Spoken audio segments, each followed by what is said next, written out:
Hello guys, तो कैसे हैं आप लोग। तो चलिए स्टार्ट करते हैं हमारी इंडियन पॉलिटी की सीरीज़ को आगे बढ़ाते हैं। And let me repeat again, हम लोग क्या कर रहे हैं यहाँ पर। हम लोग यहाँ पर इंडियन पॉलिटी की एम लक्ष्मीकांत सर जो हैं उनकी लेटेस्ट 7th एडिशन है, उसे क्या कर रहे हैं यहाँ पे लेटेस्ट अपडेट के साथ ग्रेटर डिटेल में कवर कर रहे हैं। ऑलरेडी हम 1 to 22 चैप्टर देख चुके हैं डिटेल्स में, जिसको हमने अराउंड 58 लेक्चर्स के अंदर डिटेल में कवर किया। आपको 1 to 22 चैप्टर्स के अंदर कोई भी कन्फ्यूज़न हो तो प्लीज़ आप इसी चैनल्स को रिफ़र कर सकते हैं। यहाँ पे आपको कंप्लीट इंडियन पॉलिटी की एंटायर प्लेलिस्ट मिल जाएगी, जिसमें आप 1 to 22 चैप्टर्स देख सकते हैं। प्रेजेंटली हमारा जो चैप्टर कंटिन्यू है वो है चैप्टर 23, जो कि है पार्लियामेंट। इम्पॉर्टेंट चैप्टर है, लेजिस्लेचर का पार्ट है पार्लियामेंट, उसकी बात करते हैं। इसमें भी हम लोग ऑलरेडी एक लेक्चर हम लोग कंडक्ट कर चुके हैं, जो आपको इसी चैनल पर मिल जाएगा। और आगे हम लोग आज क्या करेंगे, इसी चैप्टर्स को आगे बढ़ाएंगे। अगर हम बात करें लास्ट लेक्चर्स की, तो हम लोग देख चुके थे कहाँ तक देख चुके थे हम लोग। तो हम लोगों ने बात की थी फर्स्टली कि पार्लियामेंट होती क्या है, कॉन्स्टिट्यूशनल ड्यूटी, कॉन्स्टिट्यूशनल प्रोविजंस क्या हैं, उसके रोल रिस्पॉन्सिबिलिटीज़ क्या है, ऑर्गेनाइजेशंस ऑफ द पार्लियामेंट किस तरीके से किया गया है, composition of Rajya Sabha, composition of Lok Sabha. Then हम बात कर रहे थे system of elections of the Lok Sabha, जिसके अंदर हमने ऑलरेडी बात की थी टेरिटोरियल कॉन्स्टिट्यूएंसी किस तरीके से क्या किया जाता है, सेंसस कंडक्ट कराई जाती है, उसके बाद डीलिमिटेशन कमीशन एस्टेब्लाइज किया जाता है, जो कि क्या करता है, कॉन्स्टिट्यूएंसी जो है पूरे देश को छोटी छोटी स्मॉल कॉन्स्टिट्यूएंसी में डिवाइड करता है। लोकसभा के लिए 543 कॉन्स्टिट्यूएंसी। फिर ये जो है रिपोर्ट जो है वो पार्लियामेंट के सामने रखी जाती है, पार्लियामेंट्री अप्रूवल लिया जाता है। उसके बाद ये चीज़ें किसको दी जाती है, इलेक्शन कमीशन ऑफ इंडिया को दी जाती है। और ये इलेक्शन कमीशन क्या करते हैं, मैनेज करते हैं entire elections of the general elections, और साथ साथ में यहाँ पे कॉन्स्टिट्यूंसी स्टेट्स की भी दी जाती है।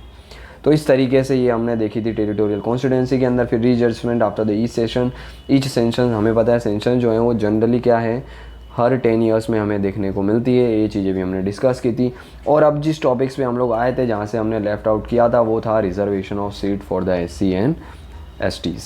तो थर्ड टॉपिक से हम लोग थे reservation of seat for the SCs and ST। देखिए सिस्टम ऑफ इलेक्शंस के अंदर रिजर्वेशंस की बात कहाँ आती है।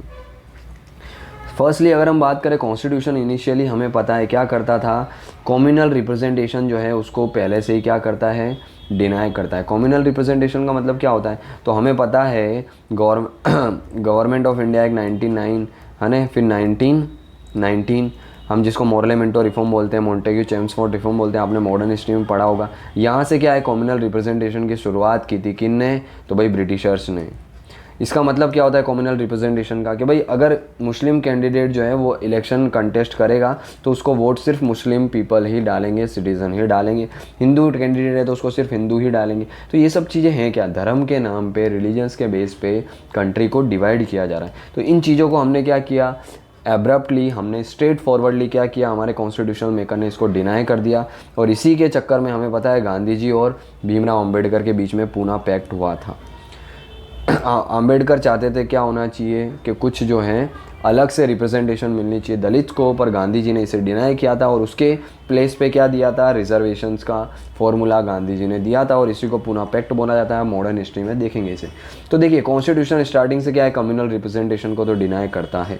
इसकी जगह क्या देता है, वो रिजर्वेशन देता है। किन लोगों को, तो भाई शेड्यूल कास्ट और शेड्यूल ट्राइब यानी कि SC और STs कम्युनिटीज़ हैं, उनको सीट्स और रिजर्वेशन दिया जाता है। कहाँ दिया जाता है, तो भाई पार्लियामेंट के अंदर इन्हें रिजर्वेशन दिया जाता है। और पार्लियामेंट में भी खास करके लोकसभा के अंदर रिजर्वेशन दिया जाता है। ओरिजिनली अगर हम रिजर्वेशन की बात करें तो किस तरीके से था, तो ओरिजिनली ये रिजर्वेशन जो है वो सिर्फ और सिर्फ 10 ईयर्स के लिए था, यानी कि 1950 से लेके 1960 तक था।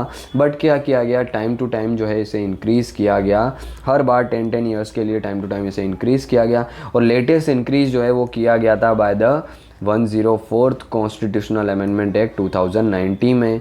इसे लेटेस्ट क्या किया गया था, एक्सटेंड किया गया था ये रिजर्वेशन को for the SC and STs, जो क्या बोलता है कि ये रिजर्वेशन लोकसभा में कब तक होगा, 2030 तक ये रिजर्वेशन रहेगा।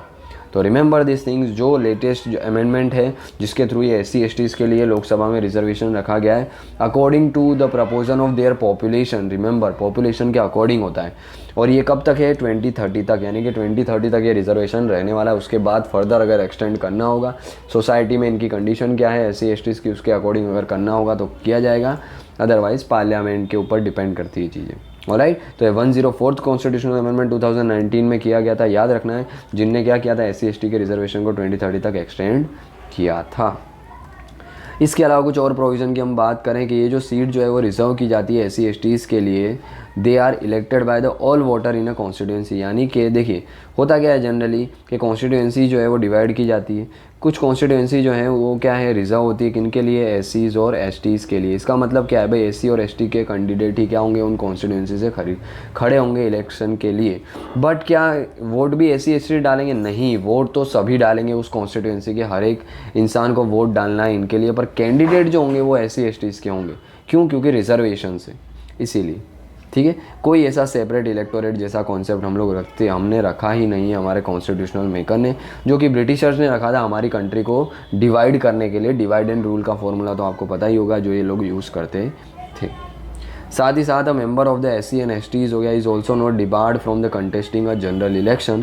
मतलब इसका मतलब ये नहीं है कि SC/ST के सिर्फ SC/STs पे ही कंसिडर कर सकते हैं, इलेक्शन कंटेस्ट कर सकते हैं, नहीं, वो चाहें तो वो जनरल सीट पे भी इलेक्शन कंटेस्ट कर सकते हैं। जैसा कि हम होता है ना रिजर्वेशन सिस्टम, अगर जॉब के अंदर हम बात करें एजुकेशन इंस्टीट्यूशन में, तो ऐसा नहीं है कि SC/ST का कैंडिडेट हो आप और जनरल से आप एडमिशन नहीं ले सकते या फिर नौकरी नहीं ले सकते, नहीं, आप जनरल से भी ले सकते हैं, बट आप चाहें तो SC/ST से भी ले सकते हैं, if only you are belonging to the SC/ST communities.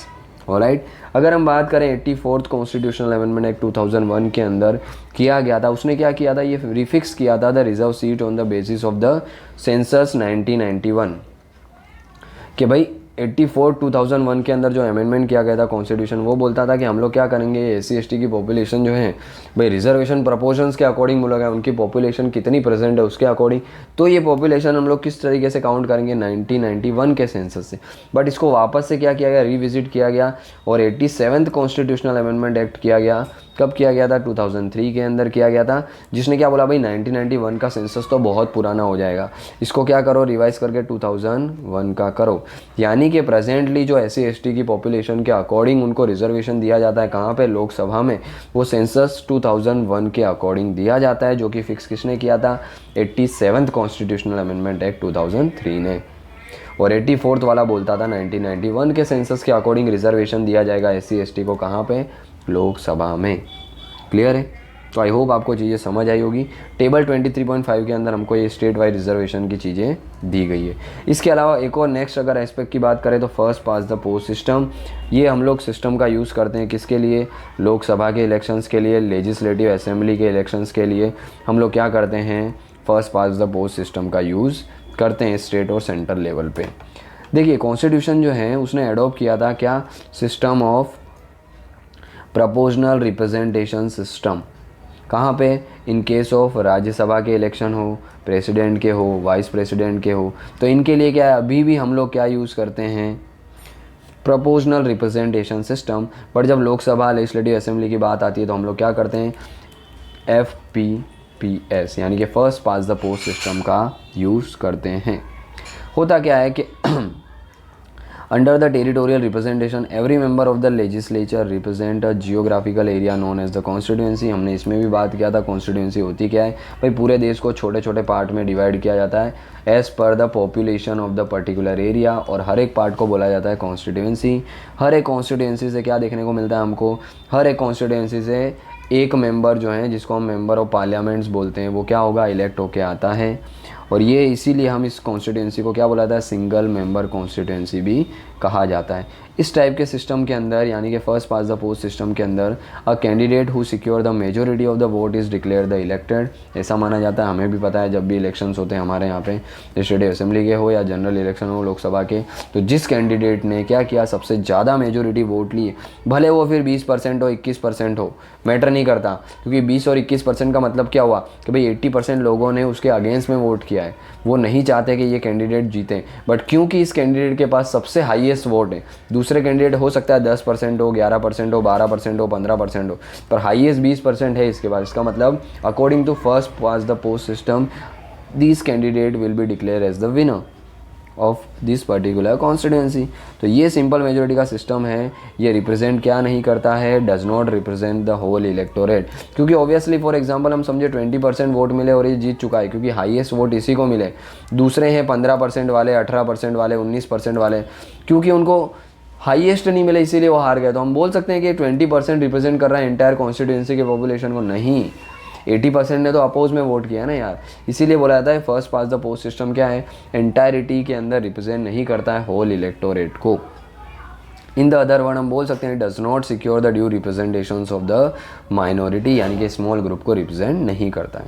इसके अलावा दूसरा जो है हमारा proportional representation system, on the other end क्या होता है कि इसका एम्स क्या है, तो remove the defects of the territorial representation. मतलब इसके अंदर हमें देखने को मिलता है कि even the smallest sections of the population get its due share of the representation in the legislature if we are using proportional representation system, unlike the first past the post system which does not represent the whole electorate. Clear? There are two kinds of the proportional representation system, नेमली अब ये proportional representation system की बात करें तो दो type के होते हैं। एक तो होता है हमारा क्या, तो लिस्ट सिस्टम देखने को मिलता है, और सेकंड हमें देखने को मिलता है सिंगल ट्रांसफरेबल वोट। इसमें से सिंगल ट्रांसफरेबल वोट जो है वो सिस्टम हम लोग क्या करते हैं, जनरली हमारे इलेक्शंस टू द राज्यसभा के हो या फिर प्रेसिडेंट के हो, वाइस प्रेसिडेंट के हो, स्टेट लेजिस्लेटिव काउंसिल के हो, असेंबली के नहीं, क्योंकि असेंबली के लिए तो first past the post system Lok Sabha के लिए भी, पर राज्यसभा के हो, लेजिस्लेटिव काउंसिल के हो, वाइस प्रेसिडेंट प्रेसिडेंट के हो, तब हम लोग क्या करते हैं सिंगल ट्रांसफरेबल वोट वाला सिस्टम जो कि प्रोपोर्शनल रिप्रेजेंटेशन सिस्टम का पार्ट है उसका यूज़ करते हैं। अब देखिए सम मेंबर्स ऑफ जब कॉन्स्टिट्यूशनल असेंबली कंडक्ट कराई जा रही थी, कुछ मेंबर ने क्या कहा था कि हम लोग क्या करते हैं इस प्रोपोर्शनल रिप्रेजेंटेशन सिस्टम को ही यूज़ करते हैं। बट क्या है फॉर द लोकसभा ऐसा उन्होंने कहा था, लेकिन कॉन्स्टिट्यूशन ने क्या किया, first past the post system he adopt किया। क्यों किया, दो रीज़न माने जाते थे, मेन रीज़न। ये दो रीज़न क्या बताए जाते थे, पहला कि difficulty for the voters to understand the system, जो कि बहुत ही कॉम्प्लिकेटेड होने वाला है due to low literacy scale in the country, और दूसरी चीज़ें unsuitability to the parliamentary government due to the tendencies of the system to the multiple political party leading to the instability in the government हो सकती है। तो ये दो reason के कारण क्या है हमने first past the post system use किया और प्रोपोर्शनल रिप्रेजेंटेशन सिस्टम को यूज़ नहीं किया इन द इलेक्शन ऑफ लोकसभा और लेजिस्लेटिव असेंबली के इलेक्शंस में। इसके अलावा एडिशनली ये जो प्रोपोर्शनल रिप्रेजेंटेशन सिस्टम है, अगर हम बात करें भाई सारे मेरिट ही है इसके प्रोपोर्शनल रिप्रेजेंटेशन सिस्टम कि भाई सारे electorate even the small quantity है उनको भी क्या small section of the sections of the society उनको भी रिप्रेजेंट कर रहा है, अच्छी बात है। बट क्या डीमेरिट भी है, ऑफकोर्स डीमेरिट है, इसीलिए तो हमने लोकसभा के अंदर लेजिस्लेटिव असेंबली के अंदर first past the post system use किया। क्या डीमेरिट है, पहली चीज़ it is highly expensive, does not give the any scope for the organising the by election, it eliminate the intimate contact between voters and the representation, it promote the minority thinking and the group interest, साथ ही साथ it increase the significance of the party system and the decrease that of voter. तो ये सारे demerits के कारण proportional representation system हमने लोकसभा और लेजिस्लेटिव असेंबली के लिए नहीं एडॉप्ट किया था। देखिए first past the post system में तो आपको पता है जनरल इलेक्शन होता है, हाईएस्ट कैंडिडेट है उसको क्या होता है वो डिक्लेयर किया जाता है विनर। प्रोपोर्शनल रिप्रेजेंटेशन सिस्टम में क्या होता है, तो सिंपली क्या होता है कॉन्स्टिट्यूएंसी के अंदर जो वोटिंग्स की जाती है, जो कि हमारी राज्यसभा की बात करें जिसमें एमएलएज जो हैं हर एक स्टेट के एमएलएज क्या करते हैं एमपीज चुनते हैं राज्यसभा की, तो इसमें क्या होता है प्रपोर्शंस होते हैं और सिंगल ट्रांसफरेबल वोट का हम लोग यूज़ करते हैं। इसमें क्या होता है आपको प्रेफरेंस देना होता है, जैसे कि 4 कैंडिडेट लेट से कोई एक पर्टिकुलर कॉन्स्टिट्यूएंसी के लिए खड़े हुए, तो चारों में आपको प्रेफरेंस देना पड़ता है कि आप लेट से इसको 50% फर्स्ट को दे रहे हो, इसको 10%, 20% और इसको कितना दे रहे हो 20% दे रहे हो। तो ऐसे आपको प्रपोर्शनल सिंगल ट्रांसफरेबल वोट के थ्रू क्या है प्रपोर्शन देना पड़ता है। ये प्रपोर्शंस के थ्रू क्या होता है जो भी ऐसा कैंडिडेट है जिसको क्या मिले हैं सबसे ज़्यादा परसेंटेज शेयर मिला है, जो कि एटलीस्ट 50% होना चाहिए या उससे ज़्यादा होना चाहिए, तो वो कैंडिडेट डिक्लेयर किया जाता है फर्स्ट राउंड में ही। अगर फर्स्ट राउंड में किसी को 50% से ज़्यादा क्या नहीं मिला, शेयर नहीं मिला वोटर्स का, तो क्या होता है फिर सेकेंड राउंड होता है जिसमें सबसे लोवेस्ट वाला यानी कि 10% वालों को एलिमिनेट कर दिया जाता है और 10% वालों ने जो सेकेंड प्रेफरेंस दिया है उसको क्या किया जाता है बढ़ाया जाता है सभी के अंदर। फिर सेकेंड राउंड होता है। सेकेंड राउंड के अंदर अगर किसी को 50% से ज़्यादा वोट शेयर मिल जाता है तो वो डिक्लेयर कर दिया जाता है winning candidate as per the proportional representation system, जो कि प्रेसिडेंट, वाइस प्रेसिडेंट, राज्यसभा और लेजिस्लेटिव काउंसिल के इलेक्शंस में यूज़ किया जाता है। ऑलराइट, तो ये कुछ हमें देखने को मिलते हैं कि भाई लोकसभा के इलेक्शंस होते हैं तो किस तरीके का सिस्टम यूज़ किया जाता है। ये 4 चीज़ें ध्यान में रखी जाती हैं। ऑलराइट, नेक्स्ट टॉपिक की अगर हम बात करें तो ड्यूरेशंस ऑफ द 2 हाउसेज। ये जो 2 हाउसेज है इनका ड्यूरेशंस क्या होता है। सबसे पहले हम बात करते हैं राज्यसभा के ड्यूरेशंस की। तो देखिए, राज्यसभा की बात करें, फर्स्ट कॉन्स्टिट्यूट की गई थी 1952 के अंदर। इसको बोला जाता है परमानेंट हाउस, यानी कि बोला जाता है कंटिन्यूस चैम्बर भी बोल सकते हैं और परमानेंट हाउस भी बोलते हैं। क्यों ऐसा बोला जाता है? क्योंकि राज्यसभा जो है वो डिसॉल्व नहीं होती है। Remember this thing, Rajya Sabha dissolve नहीं होती है। तो होता क्या है कि 1/3 मेंबर जो हैं वो क्या होते हैं, एवरी 2 ईयर्स रिटायर होते हैं। इसके 1/3 मेंबर एवरी 2 ईयर रिटायर होते हैं और ये जो रिमेनिंग मेंबर है उनके क्या होते हैं, इलेक्शंस होते हैं। तो ये खाली सीट के 1/3 मेंबर जो हैं वो वापस से भर दिए जाते हैं। फिर ये लोग भी क्या करते हैं, कंटिन्यू करते हैं। जो बचे थे बाकी के, वो लोग क्या होते हैं, एवरी 2 ईयर्स के अंदर 1/3 जो है वो रिटायर हो जाते हैं। जो सीटें खाली होती है उसको इलेक्शन कमीशन ऑफ इंडिया वापस से क्या करता है, इलेक्शन कंडक्ट कराता है राज्यसभा के, और फिर उसे क्या करता है, इलेक्ट कर लिया जाता है। और दूसरा क्या है, the retiring members are the eligible for the reelection and the renomination any number of time. कि भाई जो भी मेंबर था रिटायर हो चुका है वो कितनी भी बार आ सकता है इलेक्शन के अंदर पार्टिसिपेट करके वापस से नॉमिनेट भी हो सकता है और री इलेक्ट भी हो सकता है। नॉमिनेट का मतलब क्या है, हमने देखा था ना आगे, 12 मेंबर को नॉमिनेट किया जाता है। Literature, art, science, social service के बेस पे प्रेसिडेंट ऑफ इंडिया करते हैं। तो नॉमिनेट भी वो मेंबर वापस से किया जा सकता है प्रेसिडेंट के द्वारा अगर वो चाहे तो।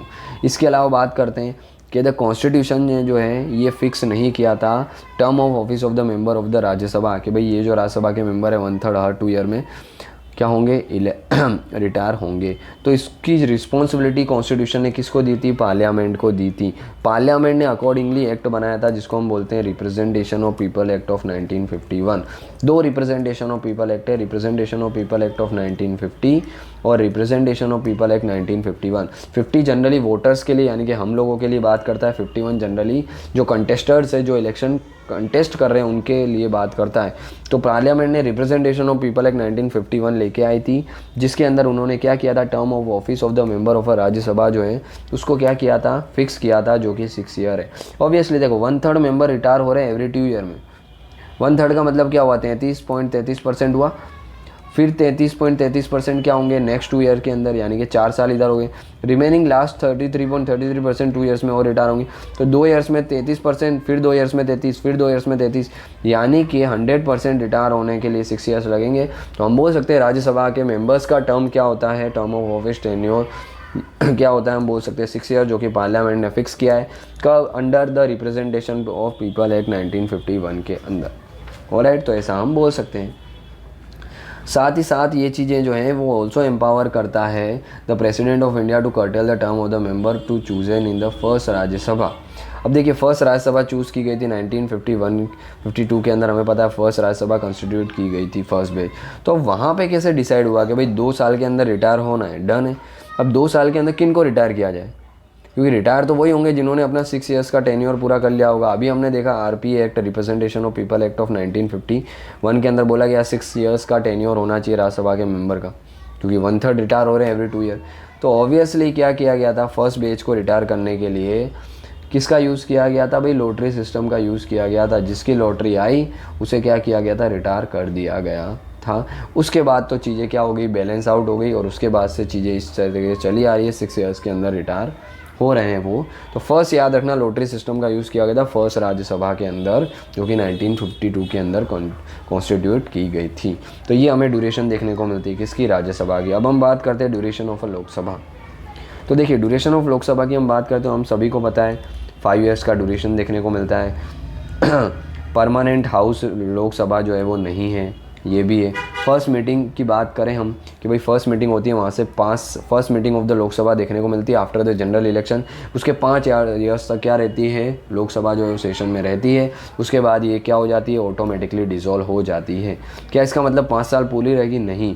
प्रेसिडेंट चाहे जो वो क्या कर सकते हैं, लोकसभा को डिसॉल्व कर सकते हैं एनी टाइम, बट प्रेसिडेंट का खुद का डिस्क्रिशन नहीं है, प्राइम मिनिस्टर की सलाह पे ही डिसॉल्व की जाती है। प्राइम मिनिस्टर सलाह देते हैं प्रेसिडेंट को, प्रेसिडेंट क्या करते हैं, अर्ली डिसॉल्व भी कर सकते हैं किसको, लोकसभा को। बट 5 साल हो गए तो उसके बाद तो वो ऑटोमेटिकली डिसॉल्व हो ही जाएगी। और दूसरा ये डिसोल्यूशन है उसको किसी भी कोर्ट के अंदर चैलेंज नहीं किया जा सकता, किसी भी कोर्ट ऑफ लॉ के अंदर उसे चैलेंज नहीं किया जा सकता।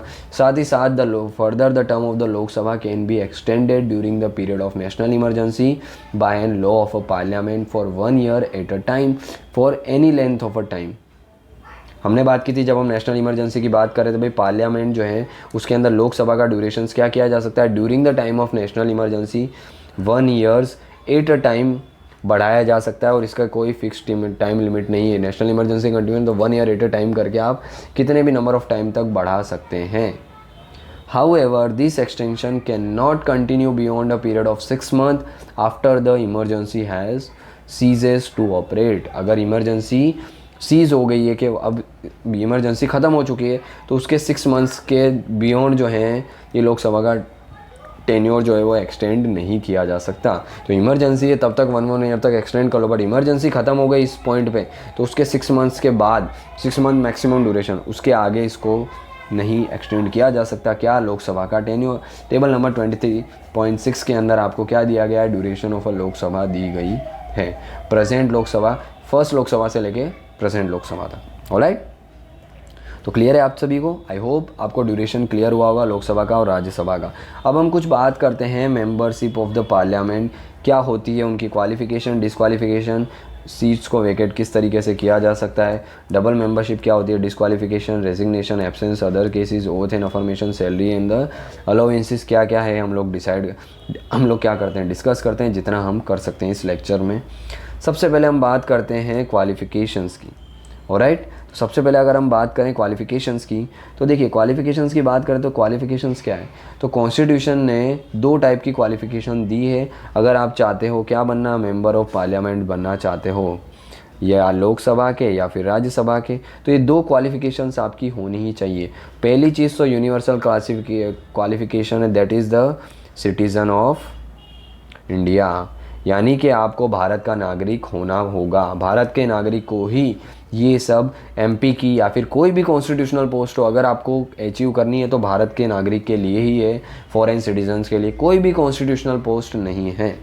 साथ ही साथ ही और she must make and subscribe to an oath और affirmation before the person authorise by the election commissioner for this purpose, उसे ओथ और अफर्मेशन लेनी होगी। अब ओथ और अफर्मेशंस क्या ली जाती है इनके द्वारा, तो भाई सबसे पहले ओथ और अफर्मेशन ली जाती है to bear the true faith and the allegiance to the constitution of India, to uphold the sovereignty and the integrity of India. ये ओथ एंड अफर्मेशंस ली जाती है टू, उसके बाद ही वो क्या कर सकता है, as a member of parliament की तरह ऑफिस में एंटर कर सकता है। साथ ही साथ ही और मस्ट बी नॉट बी, अगर राज्यसभा का मेंबर बनना है तो भाई एटलीस्ट 30 years की एज होनी चाहिए, लोकसभा का मेंबर बनना है तो एटलीस्ट 25 years की एज होनी चाहिए मिनिमम। साथ ही साथ he must be possess the other qualification prescribe by the parliament. इसके अलावा पार्लियामेंट ने भी कुछ क्वालिफिकेशंस दी है कि ये क्वालिफिकेशंस भी एटलीस्ट होनी चाहिए। क्यों, अगर आप चाहते हैं मेंबर बनना। और ये क्वालिफिकेशन पार्लियामेंट ने किसके through, again representation of people act 1951 के थ्रू ये क्वालिफिकेशन दी है। अब ये क्वालिफिकेशन क्या है जो पार्लियामेंट ने प्रिस्क्राइब की है, याद रखना ये कॉन्स्टिट्यूशन में नहीं है जो मैं अब बता रहा हूँ, वो पार्लियामेंट ने थ्रू एक्ट के थ्रू, कौन सा एक्ट था, रिप्रेजेंटेशन ऑफ पीपल एक्ट 1951, इसके थ्रू ये क्वालिफिकेशन दी है। फर्स्टली क्वालिफिकेशन क्या है, he must be an register as an elector for a parliamentary constituency, कि भाई वो क्या होना चाहिए, रजिस्टर इलेक्टर्स होना चाहिए, यानी कि उसके पास इलेक्शन यानी कि वोटर आईडी यानी कि इलेक्शन कार्ड एटलीस्ट होना चाहिए। और कैंडिडेट जो है, this is the same in the case of the both the Lok Sabha and Rajya Sabha, दोनों के लिए वो रजिस्टर क्या होना चाहिए, वोटर होना चाहिए किसी भी कॉन्स्टिट्यूएंसी के अंदर। साथ ही साथ the requirement that a candidate contesting an election to the Rajya Sabha from a particular state should be an elector in that particular state was dispensed within 2003. In 2006 the Supreme Court upheld the constitutional validity of these changes। मतलब वो register voter होना चाहिए किसके अंदर, constituency के अंदर, तो वो क्या कर सकता है, एमपी के लिए कंटेस्ट कर सकता है इलेक्शन। साथ ही साथ ही और she must be a member of a scheduled caste scheduled tribe in any state और union territory, if he or she wants to contest a seat reserved for them. However, a member of the SC and STs can also भी contest for the seat of the non reserve for them. वो तो सीधी सी बात है कि भाई आपको SC ST reservations पे reserve की गई सीट्स जो है हमने आगे देखी, उस पर इलेक्शन कंटेस्ट करना है, तो आप क्या होने चाहिए, उस SC ST जो कॉन्स्टिट्यूंसी है वहाँ पे क्या होने चाहिए, पहली चीज़ आप SC ST कम्युनिटी से बिलोंग करते होने चाहिए, तभी आप ये SC ST सीट से कंटेस्ट कर पाएंगे ऑब्वियसली। बट इसका क्या मतलब है, जनरल सीट से नहीं कर पाएंगे, नहीं, ये लोग चाहें तो जनरल सीट से भी इलेक्शन क्या कर सकते हैं, कंटेस्ट कर सकते हैं, इलेक्शन लड़ सकते हैं। और SC ST से तो लड़ ही सकते हैं क्योंकि वो SC ST से बिलोंग करते हैं। ऑलराइट, तो ये कुछ पार्लियामेंट ने क्वालिफिकेशन दी है। अब कुछ डिस्क्वालिफिकेशंस की बात करें हम कि डिस्क्वालिफिकेशंस क्या है, किस तरीके से डिस्क्वालीफाई हो सकते हैं मेंबर। तो देखिए, जब हम डिस्क्वालिफिकेशंस की बात करते हैं तो under the constitution a person shall be disqualify for being the elected as a member of parliament. किस तरीके से उसको डिस्क्वालीफाई किया जा सकता है, पहला आता है इफ़ ही और she hold any office of profit under the union or the state government except that of the minister or the any other office exempted by the parliament। भाई कोई भी ऐसा इंसान है, मेल है, फीमेल है, third gender है, अगर वो ऑफिस ऑफ प्रॉफिट लेता है, यानी कहीं और भी जॉब कर रहा है, बिजनेस कर रहा है, उसका इंटरेस्ट कहीं और भी है, अब वो स्टेट गवर्नमेंट भी हो सकती है, सेंट्रल गवर्नमेंट भी हो सकती है, लोकल गवर्नमेंट भी हो सकती है, तो क्या है, वो डिस्क्वालीफाई कर दिया जाएगा। इसमें भी एक्सेप्शंस है कि भाई सारे मिनिस्टर्स हैं, ये सारे लोग ऑफिस ऑफ प्रॉफिट नहीं है, क्योंकि मिनिस्टर तो MP भी है ना, तो आप यूँ बोलोगे भाई ये MP भी है, मिनिस्टर भी है, दो पोस्ट है इनके पास, तो ये ऑफिस ऑफ प्रॉफिट नहीं, ये नहीं है यार। ये होने के बाद साथ साथ ही ये दोनों चीज़ें जो हैं, मिनिस्टर का पद उनको मिल जाता है, तो ये ऑफिस ऑफ प्रॉफिट नहीं। और साथ ही साथ पार्लियामेंट डिसाइड करेगी कि ऑफिस ऑफ प्रॉफिट क्या है, उसके अकॉर्डिंग डिसाइड किया जाएगा ऑफिस ऑफ प्रॉफिट क्या है, और उसके अकॉर्डिंग ही डिस्क्वालीफाई उनको किया जा सकता है। साथ ही साथ कोई अनसाउंड माइंड है, पागल टाइप का कोई इंसान आ चुका है जो कि कोर्ट ने डिक्लेयर किया है, तो भी वो क्या है, डिस्क्वालीफाई किया जा सकता है। If और सी एज एन अनडिस्चार्ज इंसॉल्वेंट है, भाई इंसॉल्वेंसी के चार्जेस है उस पर बैंकों ने लगाए हुए हैं, और उसने वापस से क्या है, अपनी मनी रिटर्न नहीं की है, बैंकों से लोन लेके फ्रॉड किया है, तो वो भी डिस्क्वालीफाई किया जा सकता है। Not a citizen of India, तो भी क्या है, उसको डिस्क्वालीफाई किया जा सकता है। और अगर उसने वॉलेंटरी क्या कर दी दूसरे किसी कंट्री की सिटीज़नशिप ले ली, तो भी उसको क्या है, ऑब्वियसली हमारी सिटीज़नशिप उसकी टर्मिनेट कर दी जाएगी, क्योंकि हम क्या फॉलो करते हैं, सिंगल सिटीज़नशिप का कॉन्सेप्ट फॉलो करते हैं। तो अगर उसने क्या किया, वॉलेंटरी दूसरी कंट्री की सिटीज़नशिप ले ली, तो भी उसे डिस्क्वालीफाई कर दिया जाएगा। साथ ही साथ इफ़ ही और she is so disqualify under the any law made by the parliament, parliament ने जो भी लॉ बनाए उसके अकॉर्डिंग अगर वो डिस्क्वालीफाई होता होगा किसी भी लॉ में, तो भी क्या कर दिया जाएगा, उसे डिस्क्वालीफाई कर दिया जाएगा। इसके अलावा पार्लियामेंट ने कुछ और एडिशनल डिस्क्वालिफिकेशंस भी लाई है by the representation of people act 1951। तो ये एक्ट हमें बहुत ही बखूबी याद होना चाहिए, रिप्रेजेंटेशन ऑफ पीपल एक्ट 1951, जो क्या है, पार्लियामेंट लेके आई थी। क्यों, मेंबर ऑफ पार्लियामेंट है, इनको रेगुलेट करने के लिए, इनके डिस्क्वालिफिकेशंस के लिए। क्या क्या पार्लियामेंट ने लॉज बनाए कि भाई ही और she must not have been found the guilty of a certain electoral offence or the corrupt practices in the election. Corrupt practices नहीं होनी चाहिए, गिल्टी नहीं पाया जाना चाहिए करप्ट प्रैक्टिसेस में। not have been convicted for any offence resulting in the imprisonment of 2 or more years, but the detentions of a person under the preventive detention law is not a disqualification। भाई कोई भी case के अंदर जिसके अंदर 2 या 2 से ज़्यादा साल की सज़ा होती है, जेल की सज़ा, उस ऑफेंस में वो गिल्टी नहीं होना चाहिए। गिल्टी हुआ तो डिस्क्वालिफिकेशन हो जाएगी उसका। राहुल गांधी जी के साथ यही हुआ था, रिसेंटली हमने देखा। फिर सुप्रीम कोर्ट ने क्या किया, वो सूरत की जो कोर्ट थी, ट्रायल कोर्ट, उसका डिसीजन चेंज करके क्या किया, सुप्रीम कोर्ट ने उनको वापस से उनकी मेंबरशिप रिस्टोर की। वो अभी मेंबर ऑफ पार्लियामेंट थे, और अभी तो हमें पता है आफ्टर द 2024 जनरल इलेक्शंस वो क्या है, लीडर ऑफ अपोजिशंस भी है। तो ये भी एक क्वालिफिकेशन है, डिस्क्वालिफिकेशंस के क्राइटेरिया है जो पार्लियामेंट ने डिसाइड किया under representation of people act 1951। इसके अलावा अगर हम बात करें, ही और she must not have failed to lodge any account of. जब भी इलेक्शंस का क्या करते हैं हम लोग, नॉमिनेशंस भरते हैं, तो अपना account selection commission of India को देना पड़ता है। अगर वो नहीं दे पाए तो भी उसे डिस्क्वालिफिकेशन किया जा सकता है।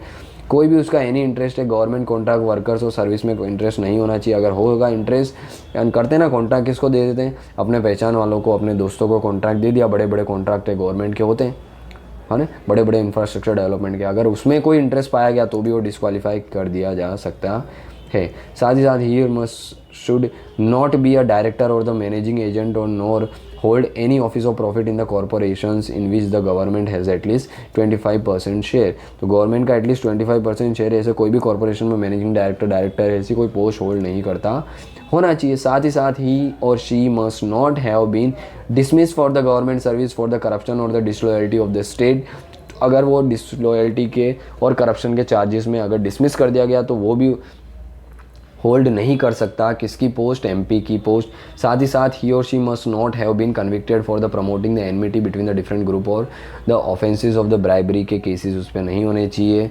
साथ ही साथ एनिमिटी लोगों के बीच में क्या है, लड़ाई लगवाना, ये सारी चीज़ें नहीं करता होना चाहिए। साथ ही साथ ही और she must not have been punish for a preaching and the practising the social crime such as the untouchability, dowry, sati, ये सब चीज़ें वो प्रैक्टिस नहीं करता होना चाहिए। अगर होना ऐसा पाया गया तो उसको भी क्या कर दिया जाएगा, डिस्क्वालीफाई कर दिया जाएगा। ये सारी चीज़ें पार्लियामेंट ने under the RP act of 1951 के अंदर प्रिस्क्राइब की थी। इसके अलावा अगर हम बात करें ऑन द क्वेश्चन हो गया वेदर अ मेंबर को डिस्क्वालीफाई किया जाएगा या नहीं किया जाएगा, ये जो डिसीजन है प्रेसिडेंट का डिसीजन, इसमें क्या होता है, फाइनल होता है।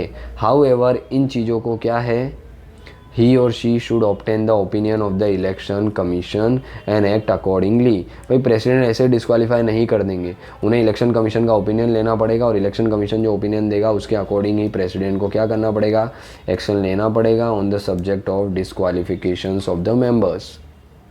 क्लियर। अब अगर हम बात करें इसी की बेस पे, अगर हम बात करते हैं इसी को आगे लेके चलें तो भाई डिस्क्वालिफिकेशंस की बात करें on the grounds of defection, हमारे यहाँ है एंटी डिफेक्शन लॉ 1985 में लाया गया था by the Rajiv Gandhi government ने 1985 के अंदर एंटी डिफेक्शन लॉ लेके आए थे। क्यों?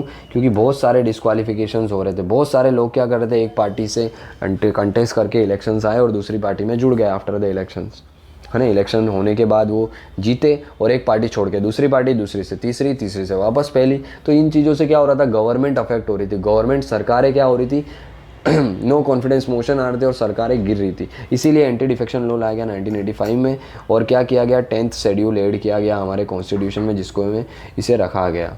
ये किसके लिए था, डिस्क्वालिफिकेशंस करने के लिए था कि the constitution also lay down the person हो गया shall be disqualify from being a member of the parliament if he और she is disqualify on the grounds of the defection under the provision of the 10th schedule. तो anti defection लोग 10th schedule के अंदर है, यानी कि हम बोल सकते हैं कॉन्स्टिट्यूशन के अंदर ही है ये क्या, 10th शेड्यूल। याद रखना, तो anti defection law 10th schedule के अंदर, इसका मतलब ये कॉन्स्टिट्यूशन का पार्ट है, ये कोई स्टेच्यूटरी अथॉरिटी या लॉ नहीं है, कॉन्स्टिट्यूशनल लॉ है ये। डन। अब डिफेक्शंस कैसे हो सकता है, पहली ग्राउंड क्या हो सकता है, कोई भी मेंबर है वो वॉलेंटरी क्या करता है, पॉलिटिकल पार्टी, जिस पॉलिटिकल पार्टी से वो जीत के आया उस पॉलिटिकल पार्टी की membership voluntary after the elected या होने के बाद छोड़ देता है तो उसको डिस्क्वालीफाई कर दिया जाएगा। If he or she vote or the abstain from a voting in a house contrary to any direction given by his or her political, भाई पॉलिटिकल पार्टी ने बोला है कि कल है ना हम इस बिल पे वोटिंग करने वाले हैं, आपको क्या करना है, फेवर में वोट करना है, पर वो क्या करता है, अपोज में वोट करता है या एब्सटेन करता है वोट से, तो भी पार्टी के पास अथॉरिटी के उसको डिस्क्वालीफाई कर दें। पार्टी क्या है, रिकमेंडेशन देगी स्पीकर को, और स्पीकर अगर लोकसभा में होगा तो स्पीकर डिस्क्वालीफाई कर सकते हैं, राज्यसभा में तो चेयरमैन कर सकते हैं, देखेंगे हम लोग आगे। तीसरा ग्राउंड क्या हो सकता है, if any independently elected member join the political party, भाई कोई भी इंडिपेंडेंट मेंबर है अगर वो किसी पॉलिटिकल पार्टी को ज्वाइन करते तो वो भी डिस्क्वालीफाई कर दिए जाएंगे। साथ ही साथ if any nominated member join the any political party after the expiry of the 6 month, भाई कोई नॉमिनेटेड मेंबर है, जैसे कि हमें पता है 12 राज्यसभा के अंदर है, इन्होंने क्या किया 6 मंथ के अंदर अंदर कोई पॉलिटिकल पार्टी को ज्वाइन किया तो ठीक है, डिस्क्वालिफिकेशन नहीं होगा। पर ये नॉमिनेटेड मेंबर ने क्या किया, आफ्टर 6 मंथ किसी पॉलिटिकल पार्टी को ज्वाइन किया तो भी वो क्या हो जाएंगे, डिस्क्वालीफाई हो जाएंगे under the anti defection law. और ये अथॉरिटी किसके पास है, राज्यसभा में चेयरमैन के पास है, लोकसभा में स्पीकर के पास है, जो कि क्या कर सकते हैं, डिस्क्वालीफाई कर सकते हैं मेंबर को under the anti defection law of 1985, जो कि 10th schedule of the constitution के अंदर देखने को मिलता है। और एक इम्पोर्टेंट केस है किहोतो होलोहन केस 1992, इसमें सुप्रीम कोर्ट ने ये कहा था कि भाई जो डिसीजन स्पीकर और चेयरमैन ले रहे हैं, स्पीकर ले रहे हैं लोकसभा में, चेयरमैन ले रहे हैं राज्यसभा में, उनके डिसीजन का जुडिशियल रिव्यू पॉसिबल है, यानी कि सुप्रीम कोर्ट चेक कर सकता है, भाई आपने फेवर में आके तो डिसीजन नहीं दिए ना, तो ये चीज़ें क्या है, सुप्रीम कोर्ट चेक कर सकता है। ऑलराइट, क्यों? क्योंकि मिसयूज़ बहुत हो रहा था इसका। स्पीकर क्या करते हैं, जिस रूलिंग पॉलिटिकल पार्टी के होते हैं और वो फेवर कर देते हैं, खुद की मेंबर जो है वो छोड़ के गए तो कुछ नहीं करेंगे, अपोजिशन के गए तो तुरंत डिस्क्वालीफाई कर देना। इसी के कारण एक कियोटो होलन केस आया था 1992 का, जिसमें जुडिशियल रिव्यू इसका पॉसिबल है स्पीकर और चेयरमैन के डिसीजन का, ये क्या कोर्ट ने कहा था। क्लियर है? तो आई होप आपको चीज़ें समझ आई होगी। आज का लेक्चर हम यहीं तक रखते हैं, डिस्क्वालिफिकेशन तक।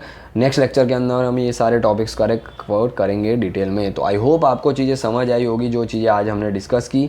आज हमने बात की system of election to the Lok Sabha में रिजर्वेशन ऑफ SC/ST के सीट के लिए, first past the post system और प्रोपोर्शनल रिप्रेजेंटेशन सिस्टम के बारे में बात की, साथ ही साथ duration of Lok Sabha in the Rajya Sabha, then qualification and the disqualification of the member of parliament. Alright, तो आई होप आपको चीज़ें समझ आई होगी। अगर अच्छी लगी हो तो प्लीज़ लाइक करिए, शेयर करिए वीडियो को, और पहली बार चैनल पे विजिट करें तो प्लीज़ सब्सक्राइब कर लीजिए चैनल को, ताकि आप क्या है, हम ये जो पॉलिटी की लेटेस्ट सीरीज़ है उसको कंप्लीट कर सकें। ऑलराइट, तो चलिए मिलते हैं इसी के साथ नेक्स्ट लेक्चर में। तब तक के लिए जय हिंद।